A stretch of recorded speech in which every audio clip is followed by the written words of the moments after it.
Li o gli in italiano, quale dobbiamo usare? Ciao a tutti e benvenuti a un nuovo video. Io sono Stefano e sono un insegnante di italiano per stranieri. Oggi parliamo della differenza tra questi due pronomi, li e gli, però lo facciamo in un modo un po' diverso. Infatti, uno dei migliori modi per capire una regola grammaticale è applicarla. Quindi ho preparato per te un semplice esercizio di 3 frasi. Adesso ti farò vedere l'esercizio e tu puoi farlo. Poi, durante il corso del video, ti darò la risposta corretta all'esercizio e ti spiegherò anche la regola, così puoi capire praticamente come si usa. Allora iniziamo subito con l'esercizio, è molto facile, devi scegliere tra li e gli. Io ti darò 3 frasi, tu scegli se usare li o gli. Iniziamo dalla prima frase. Ho comprato i regali e ho messi sotto l'albero di Natale. Li o gli? Ti do qualche secondo per pensarci. Magari scrivi da qualche parte li o gli. Ok? Fantastico, ricorda questa risposta. Andiamo con la seconda frase. Ho chiamato il direttore dell'azienda e ho proposto le mie idee. Li o gli? Come sempre ti do qualche secondo. Va bene? Ricorda, E finiamo con la terza frase. Ho visto i miei genitori a cena e ho raccontato del nostro weekend. Qual è la risposta corretta? Li o gli?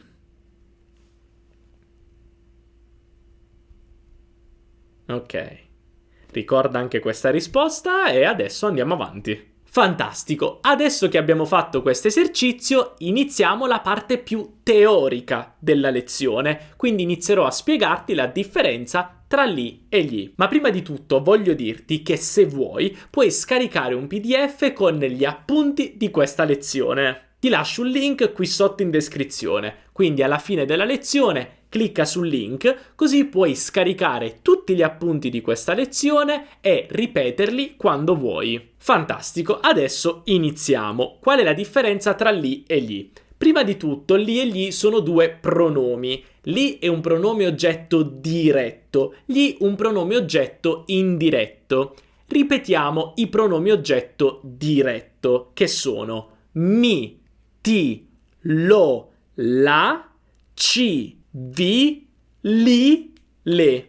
Quindi possiamo vedere che li è un pronome oggetto diretto maschile plurale. Invece i pronomi oggetto indiretto sono mi, ti, gli e le, ci, vi, gli o anche loro, però quello lo vediamo dopo un attimo, ma non è così importante. Quindi qui possiamo vedere che gli è due cose. È un pronome oggetto indiretto maschile singolare di terza persona, ma è anche un pronome oggetto indiretto plurale di terza persona. E qui non c'è la differenza tra maschile e femminile, quindi possiamo usare gli plurale sia per gli uomini che per le donne. Quindi concentriamoci sulla differenza tra li e gli. Se ti ricordi, la regola dice che un pronome oggetto diretto sostituisce un oggetto diretto e un pronome oggetto indiretto un oggetto indiretto. Ma qual è la differenza? Vediamolo con la prima frase dell'esercizio, che era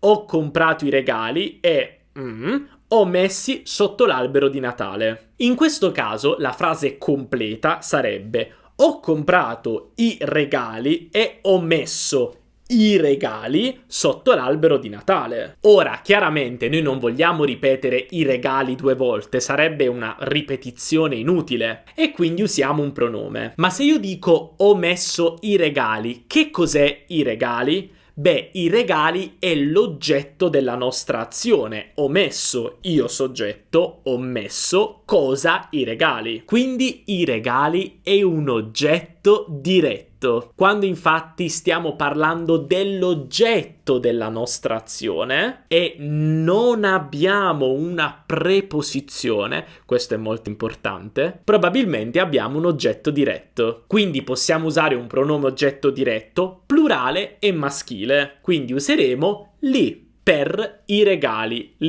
li ho messi. Come puoi notare, cambiamo anche il participio passato. Messo diventa messi. Questo perché quando abbiamo un pronome oggetto diretto e un passato prossimo, dobbiamo cambiare il participio passato in base al genere e numero dell'oggetto che abbiamo sostituito. Noi abbiamo sostituito i regali con li, che è maschile plurale, e quindi messo diventa messi. Ora vediamo la seconda frase. Ho chiamato il direttore dell'azienda e ho proposto le mie idee. La frase completa sarebbe: ho chiamato il direttore dell'azienda e ho proposto al direttore dell'azienda le mie idee. Quindi io ho fatto una proposta a qualcuno. In questo caso, cosa capiamo? Che abbiamo una preposizione. Proporre a qualcuno. Proporre qualcosa a qualcuno. Per questo motivo, se tu ci pensi, se io dico ho proposto al direttore dell'azienda,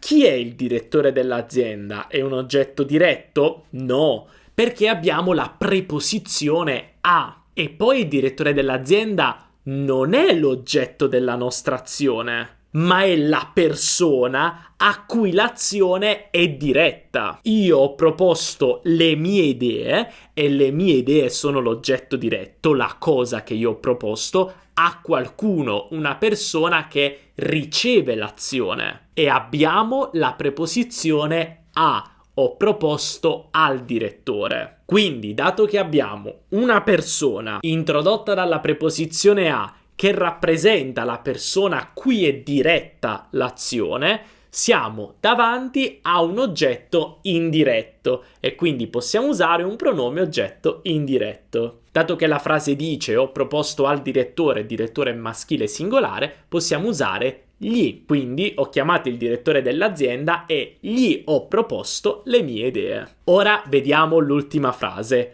Ho visto i miei genitori a cena e ho raccontato del nostro weekend. La frase completa sarebbe: ho visto i miei genitori a cena e ho raccontato ai miei genitori del nostro weekend. Qui, se ci pensi, è la stessa cosa. Abbiamo il verbo dire qualcosa a qualcuno, ai miei genitori. Quindi di nuovo i miei genitori sono le persone che ricevono l'azione, le persone a cui è diretta l'azione di dire del nostro weekend.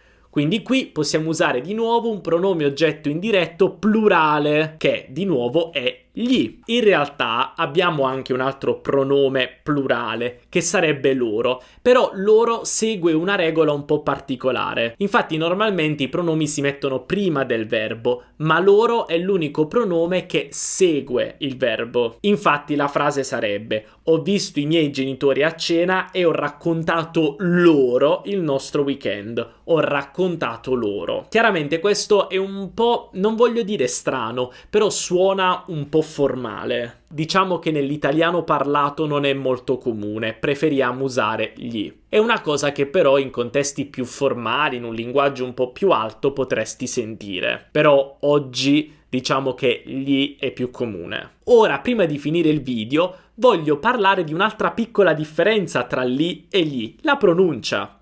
Infatti la pronuncia può sembrare molto simile, però chiaramente è un po' diversa. Li usa una L normale, gli una GL. Qual è la differenza? Beh, la posizione della lingua è molto simile, però il suono della L è un po' più morbido, il suono di GL è un po' più duro. Semplicemente quando pronunci GL, prova a pronunciare una L, ma devi graffiare maggiormente il tuo palato con la lingua, quindi non è un tocco leggero del palato superiore, ma gli. A me piace, quando lo insegno, esagerarlo e quindi proprio graffiare con la lingua il mio palato superiore.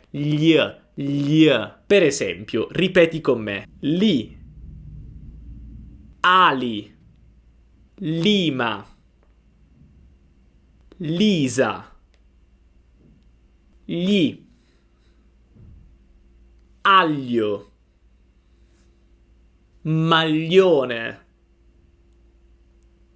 Fantastico! Allora, com'è andata? Hai capito la differenza tra li e gli? E gli esercizi come sono andati? Hai risposto correttamente? Spero di sì, e fammi sapere se questo nuovo tipo di lezione ti piace. Cioè, se ti piace affrontare un argomento grammaticale partendo da un esercizio. Secondo me questo è un modo molto divertente e interattivo per migliorare le tue conoscenze di grammatica. Quindi, se il video ti è piaciuto, non dimenticare di lasciare un bel mi piace, perché questo, uno, mi aiuta a capire se il video è effettivamente piaciuto e quindi fare altri video come questo, però allo stesso tempo dice a YouTube che questo è un video utile e buono, e quindi YouTube lo suggerisce a tanti altri studenti e studentesse come te, così tante altre persone possono scoprire il mio canale e imparare l'italiano con me. E non dimenticare anche di scaricare il PDF con gli appunti di questa lezione e iscriverti al canale e attivare la campanellina per non perdere nessun video futuro. Noi ci sentiamo nella prossima lezione. Un abbraccio dall'Italia. Ciao!